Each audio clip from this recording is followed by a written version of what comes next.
Hi guys, welcome back to my channel. So today's discussion, the first half of it will be basically kind of like the definition of depression, any medical information, and whatnot. And the second half will be more like life experiences that I've gone through, a little bit more about my depression, and kind of what led to my weight gain. And then that will be it for this week. So for the first part, depression is the persistent feeling of sadness, loss of interest, and it can lead to a range of behavioral or physical symptoms. These may include change in sleep, appetite, energy level, concentration, self-esteem, and it can also be associated with thoughts of suicide. So people may experience such things like, so their mood, they'll have anxiety, apathy, guilt, hopelessness, loss of interest in their like favorite activities. So like, let's say you love doing baseball, but now all of a sudden you have no interest in it, or you like doing art, but you no longer want to do any art. Could have mood swings, sadness. Sometimes your whole body will be like excessive hunger, fatigue, maybe sometimes loss of appetite. You can get agitated really easy, excessive crying. And also one of the symptoms actually is weight gain or weight loss. For me, weight gain, as we could see. So millions of Americans suffer from some form of depression. And it's every year, making it one of the most common mental disorders in the country. If you can gain a deeper understanding of your depression, it will help the journey to bettering yourself a lot easier. It's an easier journey to recovery. So if you take some time to actually learn about the causes and the symptoms, it'll assist you when you try to get treatment. So, for example, data from the Substance Abuse and Mental Health Services shows that in 2014, an estimated 15.7 million adults in the U.S. reported having at least one major depressive episode in the previous 12 months. So 15.7 million people. So for those that feel alone and feel like, it's just hard, there's a lot of people going through this right now. Causes of depression, there's really no one cause for depression.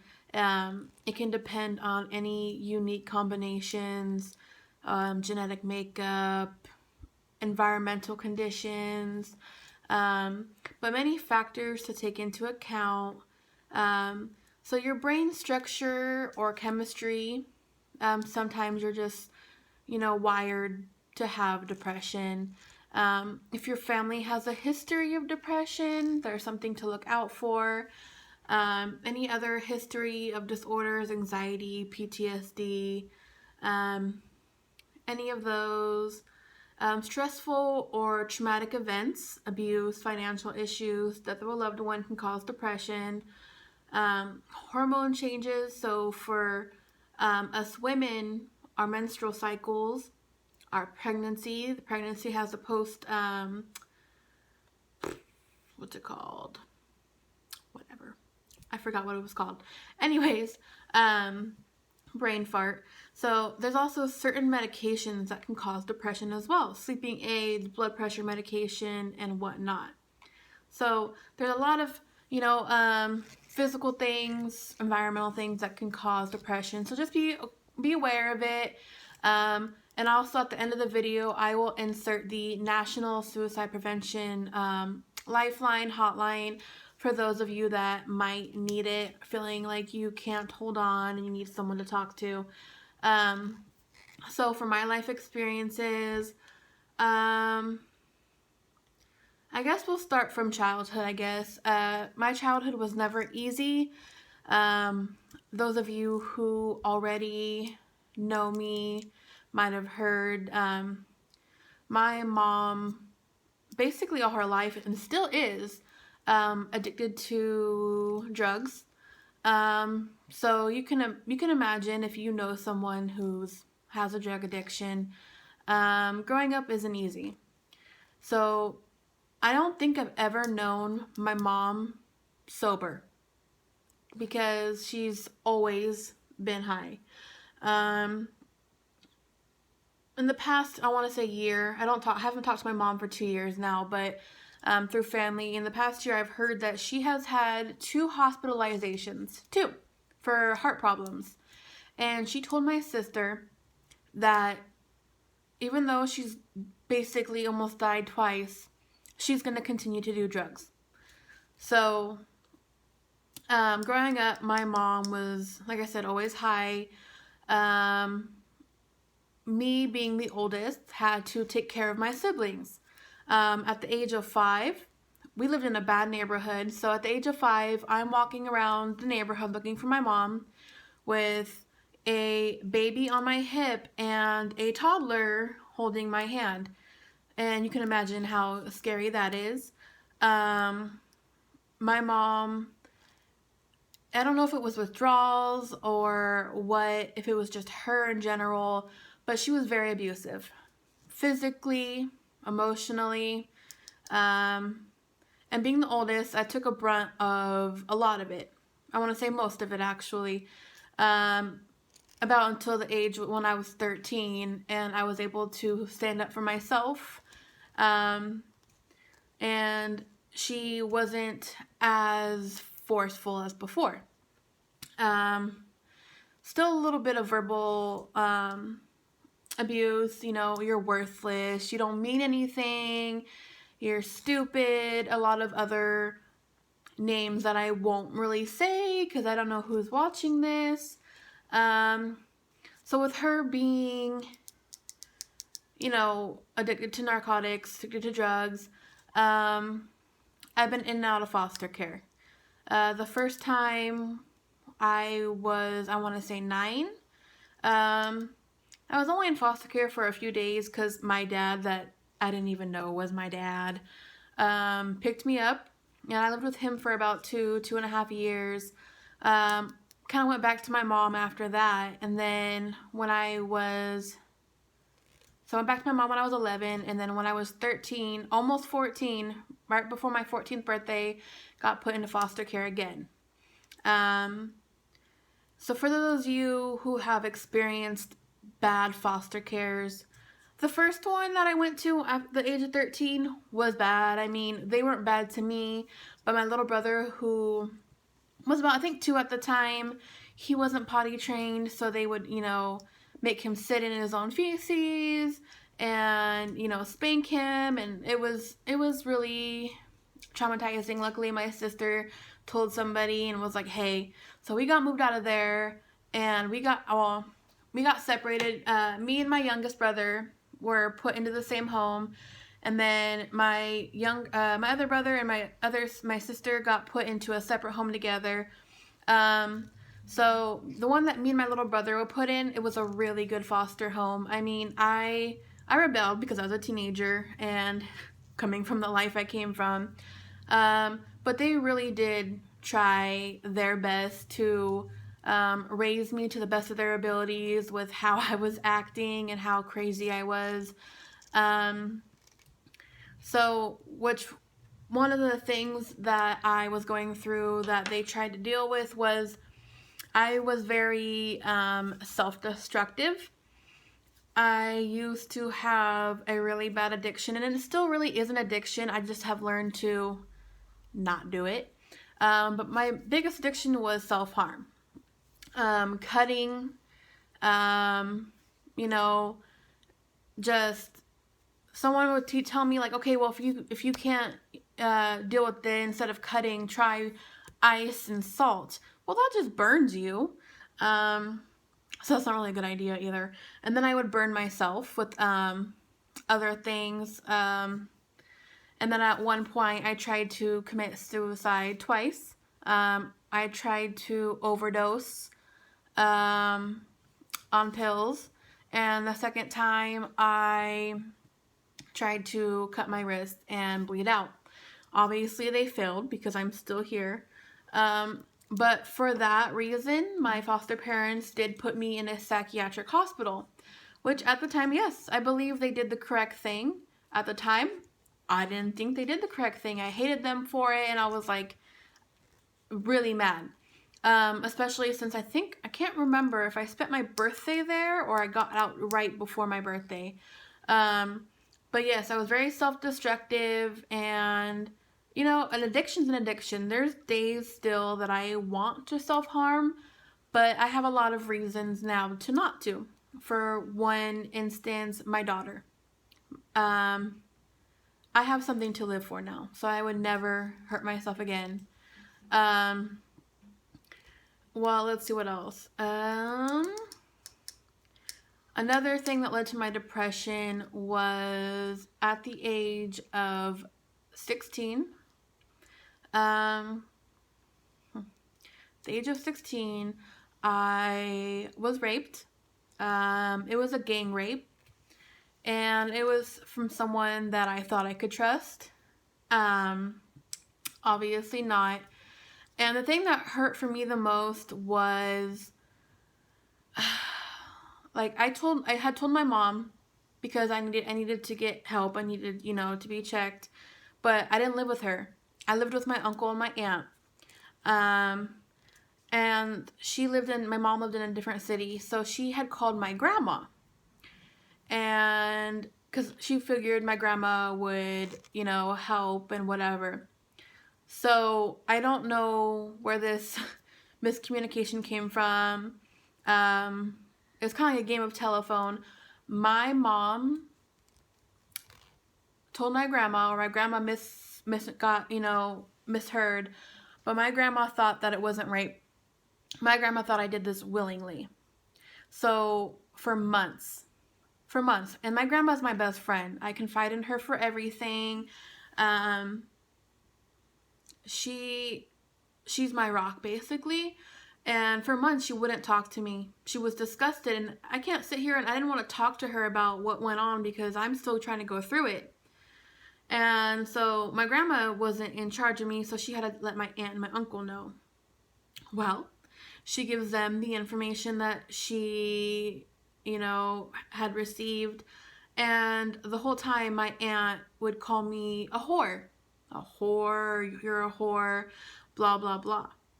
Eventually, when I was 18, I kind of confronted her about it, but she was like, I didn't call you a whore. I said you were acting like one. Same thing. Whores act like whores. I still don't think I've told them exactly what happened, because why go back to the past and try to fix whatever communication? But yes, so at 16, I was raped. At the age of 17, because at the age of 15, I had lost a lot of weight. I had went down to, I think, almost 170 pounds from 230. And so at the age of 17, while I was in class, I was sexually assaulted by another classmate. He had grabbed my head and put it down to his private parts. And the teacher was not in the room. So for those of you like, oh, well, why didn't the teacher? He was not in the room. And then this is where the school system really sucks, because I went home crying. I was, distraught. And my aunt had asked me what was wrong, and I told her what happened. So, she went to the principal, and they started looking into it. Well, they did suspend him and move him from my class, but they suspended me too. They said that it was my fault and that I was asking for it. Great school, right? So that made things worse, my depression worse, because then the school saying I deserved it and I asked for it, then my aunt and uncle decided, well, you're going to get punished now because you were suspended from school. So instead of them being supportive and helpful, they punished me. And I mean, the punishment wasn't like super bad. They literally had me clean the whole house from the time that I would be at school to the time I would get off. But to use, to be punished for something you didn't do and you asked for help, that's bad. What else? Let's see. I have multiple medical issues that have popped up over the years that have just made my depression worse. Because here you are, you're trying to live your life, and bam, medical issue. Bam, medical issue. Like I said in my last video, I'm waiting to have surgery. Another medical issue that I have to, wait for. And I just went to the doctor, I think, yesterday. Did another CT scan, and she sent me out for blood tests because the infection is still in my head. And, I mean, she gave me another course of antibiotics. 1, 2, let's see, 3, 4. But I've had this infection for about 7 or 8 months now. It's not going anywhere. So she wants me to check back in 2 weeks. And then she sent me to get a blood test, and then she'll have the results of that. And if it's still not gone, then she's going to schedule my procedure. Well, the lab test apparently is to test if I have lupus because she thinks it might be a possibility. Great. Another medical issue. Yeah, it's not that great. Then throughout the years, I mean, I haven't been stable on my feet that long. I just recently got my own apartment. Before that, I was living with toxic roommates. My last roommate, I think, was really suffering from a mental disorder. When I was at work one time, she went in my room and vandalized it, scratched up my brand new flat screen TV. She has spit in my food. She's put hair in my food. She's ruined my daughter's toys and stuff that I kept downstairs. She, would eat my food. It was just bad. And then she would tell, me, oh, I don't know who did it, blah, blah, blah. But she was the only one living there besides me and my daughter, which my daughter's 2 and doesn't do that. And then also depression is dating toxic men. So there's a lot of women out there that are in abusive relationships and they won't leave. And I know someone that, her boyfriend puts hands on her and she always tells me, well, you don't have kids with him and you don't understand. Well, first off, kids should be your reason to leave. You don't want your kids to be a part of that. But secondly, I have been in an abusive relationship where I was scared for my life. I dated a man back in LA. At the time, he told me a whole different story. He told me he worked for security and that his name was blah, blah, blah. And I was naive and I started dating him, and eventually we ended up in a relationship, and I found out his real name, but I found out that also that he was a gang member. And at the time I was homeless, and his sister was like, hey, come live with me because you shouldn't be living in your car. And I was like, okay, well, living in, someone else's house is better than living in my car. So I moved in with her, but even if I looked the wrong way and he thought I was looking at somebody else, he would hurt me.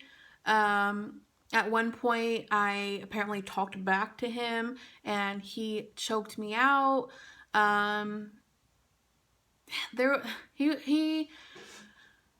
We got into an argument one time and he held a gun to my head and told me he was going to kill me.